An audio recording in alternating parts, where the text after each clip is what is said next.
Hey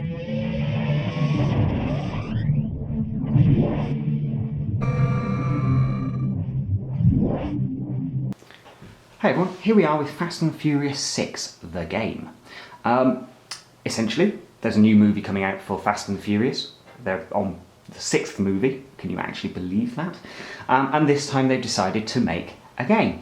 Unfortunately, whilst you might think to yourself they were going to produce a really kick-ass racing game, you know, being Fast and Furious, instead what they've done is produced a quick-time game, is the best way I can kind of describe it.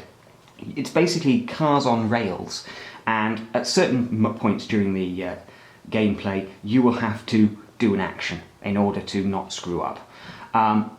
It's okay, the graphics are okay as you're going to see, but the gameplay does feel a little bit limited. Free-to-play title, in-app purchases, but you know, I'm not sure this is going to keep people's interest for very long. So to start with, there's a countdown. We have to hit the launch button at just the right time to get our perfect boost. Then we have to put our finger down here and we have to shift at the right moment. This will be familiar for anyone who's ever done any kind of racing games. And then I have to go into drift mode. So when I go across here, I have to hit the drift button and perform a drift. But this car is not under my control as such. All I'm doing is triggering actions at the right moment, quick time events for it, effectively. Get it right and you'll gain bonus points and speed. Screw it up and I'm afraid you will lose. Whoops, like that. Ooh, I think I just beat him. Just beat him. So that is in essence what Fast and the Furious 6 is all about. As a game, there's not a lot here to excite people. The graphics look great, and you know, the gameplay is reasonable for what it's offering, but it just feels slightly limited.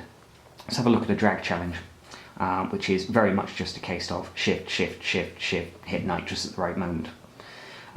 Very limited, as you might imagine.